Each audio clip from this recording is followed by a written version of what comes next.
London, 2005. A series of bomb attacks hit the city, killing 52 people and injuring 700. It became the catalyst for Britain's counter-extremism law, Prevent.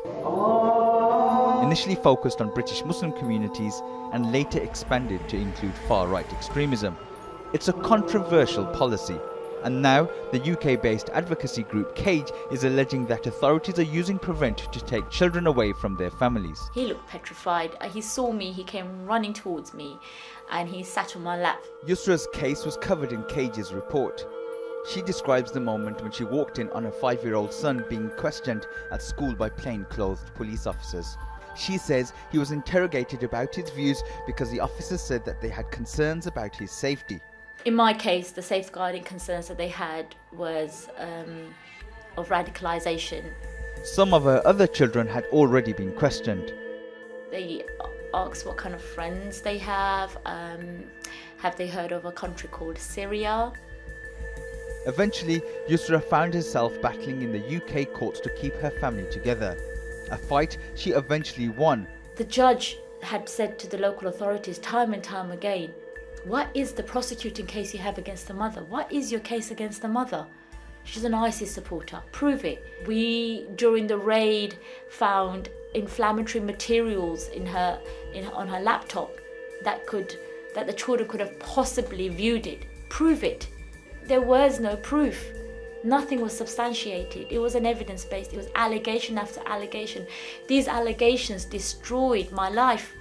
She says that the entire ordeal has left her feeling concerned for her children's future. But what if there is a risk of radicalisation to children? Should the state intervene? Under the government's controversial counter-radicalisation prevent duty, institutions must take steps to stop children being drawn into terrorism and spot the warning signs. The report's authors say terrorism is just like any other crime and should not be treated differently. If someone is convicted of a crime, is it necessary to follow that their children will also commit that crime? Do we do that for bank robbers? Do we do that for murderers? It doesn't really make sense. It doesn't follow. Okay, what we're doing is exceptionalizing this one particular crime because it's politicized. And from our point of view, we want to go back to a simple thing, which is the rule of law and due process. We contacted the UK Home Office, who insisted proper procedures are being followed. The UK government and local authorities have always had a duty to safeguard children from those that pose a risk to them. This duty has always been exercised to protect them from mistreatment. Authorities take their responsibilities extremely seriously and carry them out irrespective of the religion or ethnicity of the families involved. The Cage report documents 18 cases.